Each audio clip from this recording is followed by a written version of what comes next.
আল্লাহ তাআলা আমাদেরকে মুসলমান বানাইছেন, ঈমানদার বানাইছেন এবং আখিরি নবীর দামি উম্মত বানাইছেন। এই জন্যই সকলেই শুকরিয়া আদায় করি আলহামদুলিল্লাহ। আল্লাহ তাআলা আমাদেরকে দামি নবীর দামি উম্মত বানাইছেন। আমরা হলো আখিরি নবীর উম্মত। যেই নবী না হলে দুনিয়া আসমান জমিন কিছুই হইতো না, সেই নবীর উম্মত। যে নবী না হইলে দুজাহান আসমান জমিন কিছুই বানাইতেন। যিনার মহব্বতে এই কুল কায়নাত আল্লাহ তাআলা সৃষ্টি করেছেন, যিনি হলো খাতামুন নবিয়্যিন, সাইয়্যিদুল মুরসালিন, নবীদের সর্দার। সেই নবীর উম্মত হলো আমরা, দামি উম্মত। আর সেই নবী, এই উম্মতের জন্য যে নবীকে আল্লাহ তাআলা স্বয়ং মহব্বত করেন, আল্লাহ তাআলা সব কিছু সৃষ্টি করার আগে রূহের মধ্যে সবার আগে রূহ আল্লাহ তাআলা সৃষ্টি করছে রাসূল সাল্লাল্লাহু আলাইহি ওয়াসাল্লাম। সুবহানাল্লাহ। আপনা আমার নবী তাজদার মদিনা হযরত মুহাম্মদ মুস্তাফা সাল্লাল্লাহু আলাইহি ওয়াসাল্লাম, যিনাকে সর্বপ্রথম সৃষ্টি করা হয়েছে, আদম আলাইহিস সালামের আগেও ওনার রূহকে আল্লাহ তাআলা সৃষ্টি করেছেন। আউয়ালু মা খালাকাল্লাহু রূহি। আল্লাহ রাসূল হাদিসের মধ্যে বলেন, আল্লাহ তাআলা সবার আগে আমার রূহ আল্লাহ তাআলা সৃষ্টি করেছেন।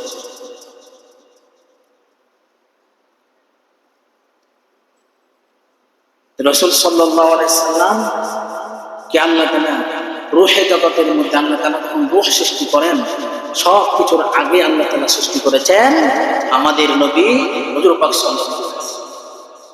আর সেই নবী হলো নবীদের সর্দার, খাতামুল আম্বিয়া, খাতামুন নবিয়্যিন, দামি নবী। আর সেই দামি নবীর উম্মত হলো আমরা। আর সেই নবী এই উম্মতের জন্য, এই উম্মতের ভালোবাসার সূত্র, উম্মতের মহব্বতে দুনিয়ার মধ্যে এসে কষ্ট করেছেন। এই উম্মতের জন্য দুনিয়ার সব কিছু ত্যাগ করেছেন।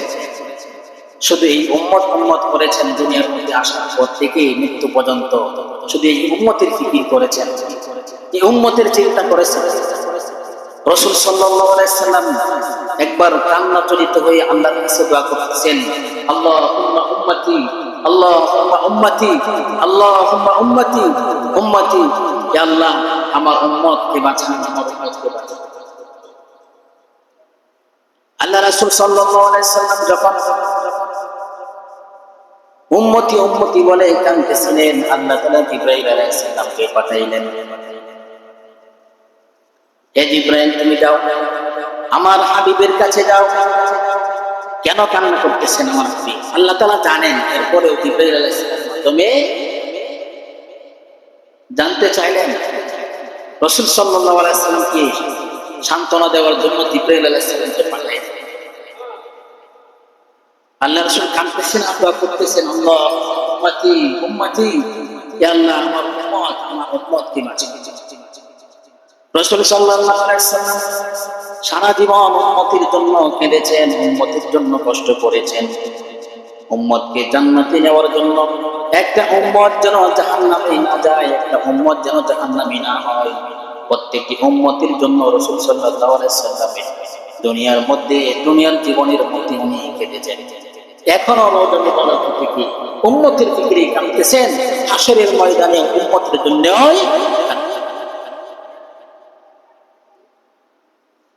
রাসূল সাল্লাল্লাহু আলাইহি সাল্লাম দুনিয়ার দ্বন্দ্বের পাগল ছিলেন, দুনিয়ার নারীর কোনো পাগল ছিলেন না।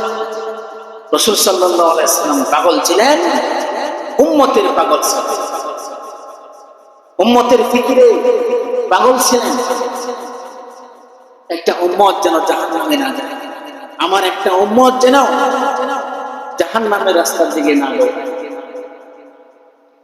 নিজের আপন চাচা উনি যখন মৃত্যুবরণ করেন, ওই মৃত্যুবরণ করার সময় ওনার জবান দিয়ে কালিমা আনার জন্য অনেক চেষ্টা করেছেন, কিন্তু হেদায়েতের মালিক থেকে আল্লাহ তাআলা তাকে হেদায়েত দিবে সেই হেদায়েত পাবে।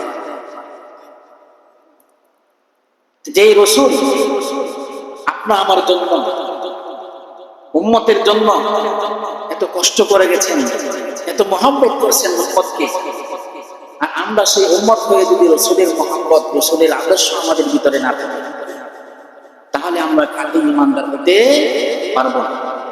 যার অন্তরের মধ্যে রাসূলের মহব্বত নাই, যার অন্তরের মধ্যে রাসূলের ভালোবাসা নাই, সে খাঁটি ঈমানদার হতে পারে না, সে খাঁটি মুমিন না, সে খাঁটি ঈমানদার হতে পারবে না। আমাদের রাসূল কেমন দামি নবী, কেমন দামি রাসূল সাল্লাল্লাহু আলাইহি সাল্লাম, কেমন দামি রাসূল, এমন দামি নবী। আল্লাহ তাআলা যখন সমস্ত নবীদেরকে রূহকে যখন বানাইলেন, আল্লাহ তাআলা এই রূহের মধ্যে যে রূহগুলোকে বাছাই করলেন, যারা যাদেরকে দুনিয়ার মধ্যে নবী হিসেবে প্রেরণ করবে, এই রূহগুলোকে আল্লাহ ডাক দিলেন, একত্র জমা করলেন। সমস্ত পয়গম্বরের রূহগুলা আল্লাহ তাআলা একত্র জমা করলেন, আলাদাভাবে ডাকলেন।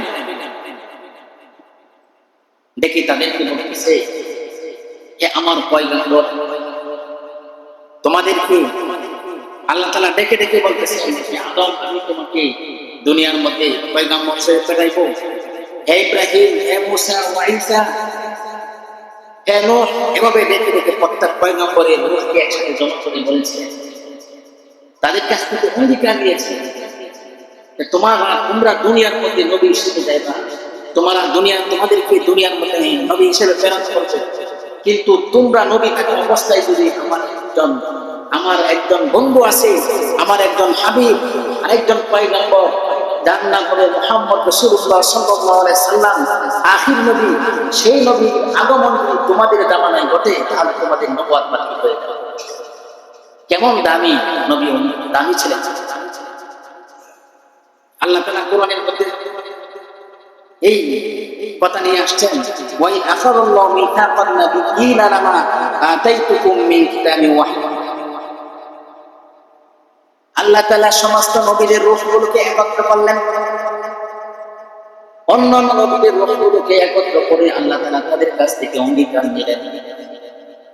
আল্লাহ তাআলা কোরআনের মধ্যে বলেন, ওয়া আখারাল্লাহু মিথাকান নাবিয়্যিন, সমস্ত নবীদের অঙ্গীকার নিল, তাদেরকে বলল, লামা আতাইতুকুম মিন কিতাবিন ওয়া হিকমাহ, তোমাদেরকে আমি দুনিয়ার মধ্যে নবী হিসেবে প্রেরণ করব, তোমাদের কাছে কিতাব যাবে, আসমানি কিতাব যাবে, শরীয়ত যাবে, সব কিছু যাবে, কিন্তু তোমাদের জামানায় আরেকজন নবী হবে, আমার একজন হাবিব, খাতামুন নবিয়্যিন, তিনি হবে নবীদের নবী, নবীদের সর্দার, সাইয়্যিদুল মুরসালিন। ওই নবীর, আমার ওই হাবিবের আগমন যদি তোমার জামানায় ঘটে, তাহলে তোমার নবুয়ত বাতিল হয়ে যাবে, বরঞ্চ তোমার উপর ওয়াজিব হয়ে যাবে, আমার ওই হাবিবের অনুসরণ করা তোমার উপর ওয়াজিব হয়ে যাবে। সুবহানাল্লাহ, কত দামি নবী, সেই নবীর উম্মত আমরা, সেই দামি নবীর দামি উম্মত। আল্লাহ তাআলা কোরআনের মধ্যে বলেন, সুম্মা জাআকুম রাসূলুন মুসাদ্দিকুন লিমা মা'আকুম, এরপরে তোমাদের জামানায়, তোমাদের নবুয়তের জামানার মধ্যে যদি সেই আমার ওই হাবিব যদি দুনিয়ার মধ্যে আগমন ঘটে যায়, তাহলে তোমরা কি করবে? রাসূলুন মুসাদ্দিকুন লিমা মা'আকুম লা তু'মিনুনা বিহি ওয়া লা তানসুরুন্নাহ, তাহলে তোমরা ওই নবীর মুশাহাদা করবে, ওই নবীর সাথে থাকবে, তার অনুসরণ করবে। আল্লাহ তাআলা কোরআনের মধ্যে বলতেছেন, ক্বালা আ'আকরারতুম ওয়া আখাযতুম আলা যালিকুম ইসরি, তোমরা বলো তোমরা এটা করবে কি, আমার সাথে অঙ্গীকার করো। সমস্ত পয়গম্বরদের রূহগুলোকে একত্র করে আল্লাহ তাআলা অঙ্গীকার নিলেন, তাদেরকে যখন এই সমস্ত কথা বললেন, আল্লাহ তাআলা তাদেরকে বললেন, তোমরা যে আমার সাথে এই কথার উপর অঙ্গীকার করো, তোমাদের জামানায় যদি, তোমাদের নবুয়তের অবস্থায় যদি আমার হাবিব দুনিয়ার মধ্যে আগমন করে, তাহলে আমার হাবিবের অনুসরণ তোমাদের জন্য ওয়াজিব হয়ে যাবে, তোমরা তার অনুসরণ করবে। সমস্ত পয়গম্বররা এক বাক্যে বললেন, ক্বালা আ'আকরারতুম ওয়া আখাযতুম আলা যালিকুম ইসরি, ক্বালু আকরারনা, তারা সকলে স্বীকার করলো, অঙ্গীকার মেনে নিল। সমস্ত পয়গম্বররা অঙ্গীকার করলো। আল্লাহ তাআলা বলেন, এই সমস্ত রূপূর্ণ পয়গম্বররা, পয়গম্বরের রূহ, আমিও তোমাদের সাথে সাক্ষী রাখলাম তোমাদের এই অঙ্গীকারের উপর। সুবহানাল্লাহ, সেই দামি নবীর দামি উম্মত বলো আমরা রাসূল সাল্লাল্লাহু আলাইহি সাল্লাম সেই উম্মতের জন্য কত কেঁদেছেন, এই উম্মতের জন্য কত কষ্ট করেছেন, এই দ্বীনের জন্য কত কষ্ট করেছেন। এই উম্মতের মহব্বতে তায়েফের ময়দানে যখন গিয়েছিলেন, তায়েফের ময়দানে কত কষ্ট দিয়েছেন তায়েফবাসী। কিন্তু আল্লাহ তাআলা যখন জিবরাইল আলাইহিস সালামকে পাঠাইছিলেন, যাও আমার হাবিবের কাছে যাও, আমার হাবিব কি বলে। জিবরাইল আলাইহিস সালাম পাহাড়ের ফেরেশতাদেরকে নিয়ে আল্লাহ রাসূল সাল্লাল্লাহু আলাইহি সাল্লামের কাছে এসে বললেন, ইয়া রাসূলুল্লাহ, ইয়া হাবিবাল্লাহ, আপনি অনুমতি দেন, আপনি যদি অনুমতি দেন তাহলে পুরো তায়েফবাসীকে আমরা পাহাড়ের চাপা দিয়ে মেরে ফেলবো। রাসূল সাল্লাল্লাহু আলাইহি সাল্লাম উম্মতের মহব্বতে, উম্মতের ভালোবাসায় কি বলেছিলেন, কি দোয়া করেছিলেন? রাসূল সাল্লাল্লাহু আলাইহি সাল্লাম তাদের জন্য দোয়া করেন না, বরং উল্টো হেদায়েতের জন্য দোয়া করেছেন। আর জিবরাইলকে বলে দিয়েছিলেন, না না না, আমি তাদের জন্য ওয়াদা করব না, আজকে যদি তাদেরকে ধ্বংস করে দাও, আগামী দিনে আমি এই দাওয়াত তাদের কাছে পৌঁছাইবো। আজকে তারা আমাকে চিনে নাই, আমি রাসূলকে চিনে নাই, আমি নবীকে চিনে নাই, একদিন তারা চিনবে, তাদের পরের প্রজন্ম আমাকে চিনবে। সেই রাসূলের মহব্বত যদি আপনার আমার ভিতরে না থাকে, আমার ভিতরে যদি রাসূলের আদর্শ না থাকে, তাহলে আমি খাঁটি ঈমানদার হতে পারবো না। রাসূল সাল্লাল্লাহু আলাইহি ওয়াসাল্লাম হাদিসের মধ্যে বলেন, লা ইউমিনু আহাদুকুম, তোমাদের মধ্যে কেউ পরিপূর্ণ ঈমানদার হতে পারবে না, খাঁটি ঈমানদার হতে পারবে না, হাত্তা কুনা হাব্বা ইলাইহি মিন ওয়ালিদিহি ওয়া ওয়ালিদিহি ওয়ান নাসি আজমাইন, যার কাছে তার সন্তান, তার স্ত্রী, তার সব কিছুর চাইতে আমি নবী তার কাছে বেশি মহব্বতের পাত্র না হই, আমি যদি আমাকে যদি তার বিবির চাইতেও, সন্তান চাইতে, ধন সম্পদের চাইতেও যদি আমার মহব্বত যদি তার অন্তরে না থাকে, আমাকে ভালোবাসে, তাহলে সে খাঁটি ঈমানদার হতে পারবে না।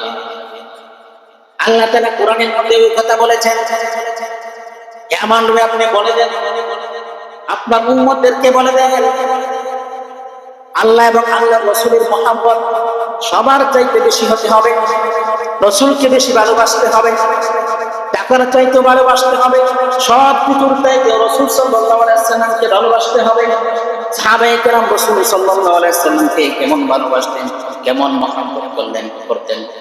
রাসূল সাল্লাল্লাহু আলাইহি ওয়াসাল্লাম যখন হেরা গুহা করতে যাবে, আবু বকর রাদিয়াল্লাহু তাআলা রাসূল সাল্লাল্লাহু আলাইহি ওয়াসাল্লামকে কেমন ভালোবাসতেন। রাসূল সাল্লাল্লাহু আলাইহি ওয়াসাল্লাম হেরা গুহার মধ্যে আল্লাহ রাসূল সাল্লাল্লাহু আলাইহি ওয়াসাল্লামকে কাঁধের মধ্যে উঠিয়ে হেরা গুহার পর্যন্ত নিয়ে গিয়েছিলেন। কেমন মহব্বত করলেন, তারা হজ করেছেন, তারা জানেন হেরা গুহা কতটুকু পরে, এতটুকু পরে আবু বকর রাদিয়াল্লাহু তাআলা রাসূলের মহব্বতে, রাসূলের ভালোবাসায় নিজের কাঁধে করে রাসূল সাল্লাল্লাহু আলাইহি ওয়াসাল্লামকে ওই হেরা গুহার মধ্যে নিয়ে গিয়েছেন। যখন হেরা গুহার মধ্যে গিয়েছিলেন, রাসূল সাল্লাল্লাহু আলাইহি ওয়াসাল্লামকে নিয়ে হেরা গুহার মধ্যে অবস্থান করবে, আবু বকর রাদিয়াল্লাহু তাআলা বলতেছে, ইয়া রাসূলুল্লাহ, ইয়া হাবিবাল্লাহ, ইয়া রাসূলুল্লাহ, ইয়া হাবিবাল্লাহ, আপনি উপরে থাকেন, আমি আগে গর্তের মধ্যে ঢুকি, কি এটা পরিষ্কার করি। আবু বকর রাদিয়াল্লাহু তাআলা গর্তের মধ্যে নেমে, হেরা গুহায় নেমে গর্তটা পরিষ্কার করলেন। পরিষ্কার করে দেখেন গর্তের মধ্যে ছোট ছোট ছিদ্র আছে। আবু বকর রাদিয়াল্লাহু তাআলা সবগুলো ছিদ্র নিজের জামা দ্বারা জামাগুলোকে টুকরো টুকরো করে প্রত্যেকটি ছিদ্রগুলো এভাবে মুছিয়ে দিলেন, ছিদ্রের মধ্যে কাপড় দিয়ে দিলেন, শুধু একটা ছিদ্র বাকি ছিল। রাসূল সাল্লাল্লাহু আলাইহি ওয়াসাল্লামকে আবার গর্তের মধ্যে যখন নিয়ে গেলেন, রাসূল সাল্লাল্লাহু আলাইহি ওয়াসাল্লাম অনেক ক্লান্ত। রাসূল সাল্লাল্লাহু আলাইহি ওয়াসাল্লাম আবু বকরের কোলের মধ্যে মাথা রেখে ঘুমিয়ে গেলেন। আবু বকর রাদিয়াল্লাহু তাআলা একটা ছিদ্র, যেই ছিদ্রটা বাকি ছিল, গর্তটা বাকি ছিল, ওই গর্তের মধ্যে নিজের পাটা রেখে দিলেন। আল্লাহ রাসূল সাল্লাল্লাহু আলাইহি ওয়াসাল্লাম আবু বকর রাদিয়াল্লাহু তাআলা কোলের মধ্যে ঘুমিয়ে গেলেন। আর এদিকে যে ছিদ্রটা, যে গর্তটা বাকি ছিল, এই গর্তের মধ্যে একটা বিষাক্ত সাপ ছিল, যে সাপটা আবু বকর রাদিয়াল্লাহু তাআলা পায়ের মধ্যে চুবল মারতেছে। আর এই চুবলের কারণে এমন বিষাক্ত ছিল, এমন বিষাক্ত একটা সাপ ছিল, এই বিষাক্ত সাপের বিষের কারণে আবু বকর রাদিয়াল্লাহু তাআলা চেহারা কালো হয়ে গেল। এমন বেদনা শুরু হয়ে গেল। আবু বকর রাদিয়াল্লাহু তাআলা ওই বেদনার কারণে চোখ দিয়ে পানি বের হয়ে গেল।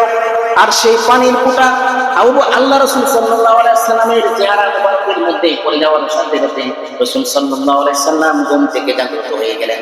জাগ্রত হয়ে জিজ্ঞাসা করলেন, আবু বকর, তোমার চোখের মধ্যে পানি কেন?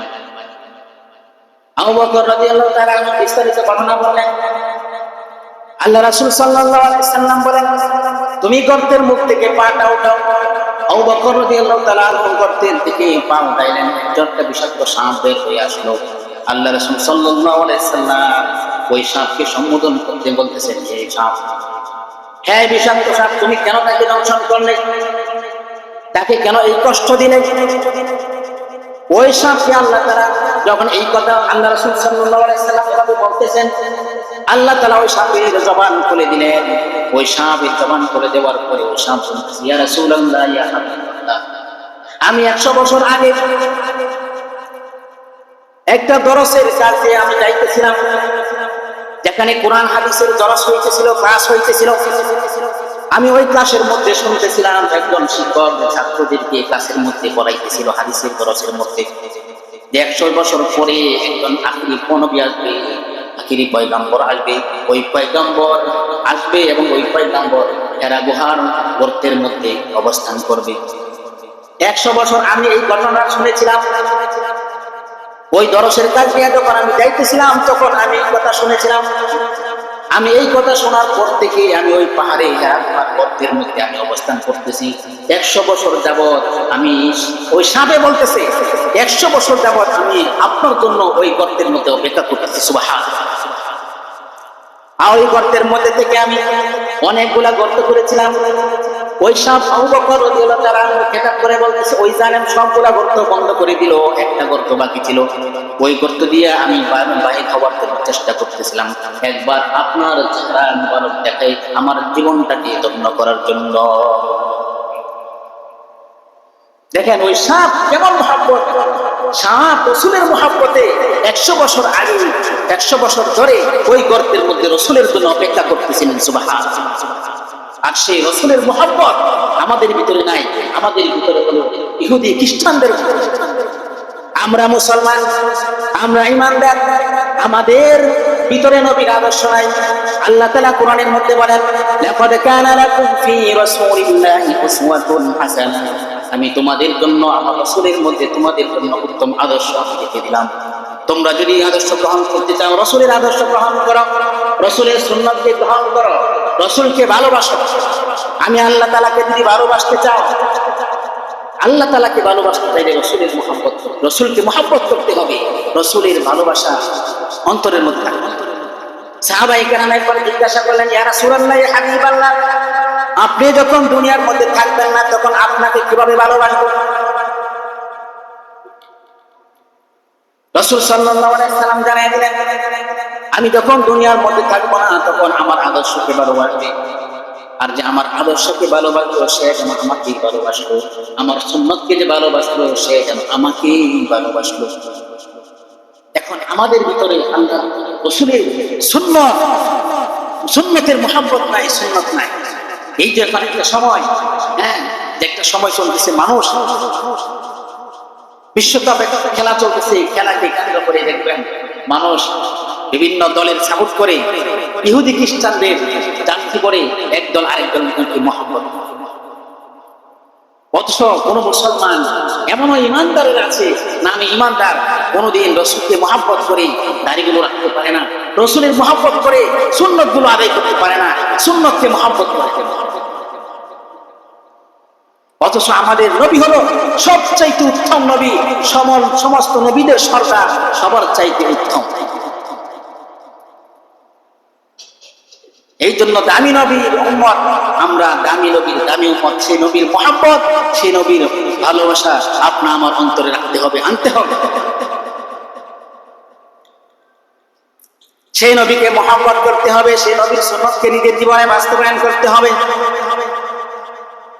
সেই নবীকে উম্মত যদি হয়ে আমরা নবীকে ভালোবাসতে না পারি, কিয়ামতের ময়দানে কঠিন মুসিবতের দিনে রাসূল সাল্লাল্লাহু আলাইহি ওয়াসাল্লামকে যখন আল্লাহ তাআলা হাউজে কাউসার দান করবেন, সেই হাউজে কাউসারের মধ্যে এই নবীর উম্মতকে আমাদের নবী হুজুর পাক সাল্লাল্লাহু আলাইহি ওয়াসাল্লাম হাউজে কাউসারের পানি পান করাইবেন।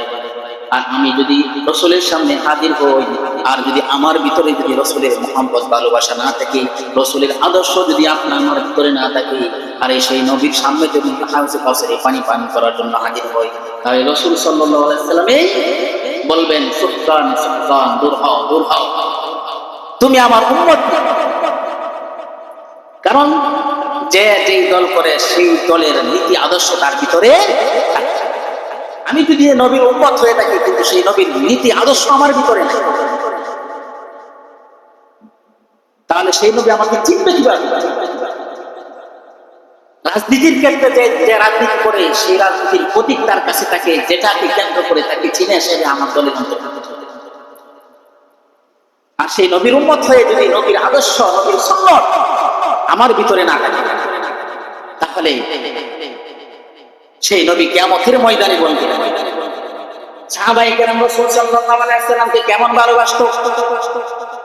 একজন মহিলা সাহাবী বদরের যুদ্ধের দিন যখন যুদ্ধ শুরু হলো, যুদ্ধের থেকে একটা ঘোষণা আসলো, একটা এলান আসলো যে মুহাম্মদ সাল্লাল্লাহু আলাইহি ওয়াসাল্লামকে হত্যা করা হয়েছে। মদিনার একজন মহিলা সাহাবী দৌড়ে যুদ্ধের দিকে যাইতেছিলেন আর বলতেছিলেন মা বালা মুহাম্মদ, মুহাম্মদের কি অবস্থা, মুহাম্মদের কি অবস্থা। যখন ওই মহিলা যুদ্ধের দিকে যাইতেছিলেন, হঠাৎ করে সামনে একজন পুরুষ জহদ্দার দিকে আসতেছিলেন আর ওই মহিলাকে বললেন তুমি কোথায় যাইতেছো? মহিলা বলল মা বালা মুহাম্মদ, মুহাম্মদের কি অবস্থা, মুহাম্মদের কি অবস্থা। একজন জানায় ওই যুদ্ধের মধ্যে তোমার ভাই তো শহীদ হয়ে গেল। মহিলা এই কথার দিকে প্রক্ষেপ করা নাই, বরং সে বলতেছিল মা বালা মুহাম্মদ, মুহাম্মদের কি অবস্থা। সামনে যাইতেছিলেন, এরপরে আরেকজন ঘোষণা দিল তোমার সন্তান যুদ্ধের মধ্যে শহীদ হয়ে গেল। এভাবে সামনে আগায় কিছু ছিল, আরেকজন বলল তোমার স্বামী যুদ্ধের মধ্যে শহীদ হয়ে গেল। কিন্তু ওই মহিলার অন্তরের মধ্যে কোনো কিছুই আসলো না, বরং নবীর মহাব্বতে নবীর ভালোবাসায় যেই কথা ওনার কানের মধ্যে আসছিল নবী শহীদ হয়ে গেছে, এটার জন্য নবীকে দেখার জন্য নবীর চেহারা সামান্য একটু সময় দেখার জন্য যুদ্ধের দিকে দৌড়াইতেছিলেন আর এ বলতেছিলেন মা বালা মুহাম্মদ, মা বালা মুহাম্মদ। কেমন মহাব্বত করতেন সাহাবায়ে কেরাম, কেমন ভালোবাসা ছিল সাহাবীর অন্তরে। এই জন্য সাহাবীওয়ালা মুহাব্বত, সাহাবীওয়ালা ভালোবাসা আমাদের অন্তরে আনতে হবে, নবীর ভালোবাসা অন্তরের মধ্যে পয়দা করতে হবে। খাতামুল আম্বিয়া হে আমারা নবী, সবাই বলেন খাতামুল আম্বিয়া হে আমারা নবী, সব রাসূলোं का आका हमारा नबी, नबी अन्नबी अन्नबी अन्नबी, नबी अन्नबी अन्नबी अन्नबी, सबसे आला व औला हमारा नबी, सबसे बाला वाला हमारा नबी, सैयदुल अंबिया है हमारा नबी, सब रसूलों का आका हमारा नबी, नबी नबी नबी नबी, नबी नबी नबी नबी, रसूल रसूल रसूल रसूल रसूल रसूल रसूल रसूल। নবীর মহব্বত, নবীর ভালোবাসা আল্লাহ তাআলা আমাদের সকলের অন্তরের মধ্যে পয়দা করে দেন। আল্লাহ তাআলা আমাদের সকলকে কবুল করুক। ওয়া ফি দাওয়ানা আলহামদুলিল্লাহি রাব্বিল আলামিন।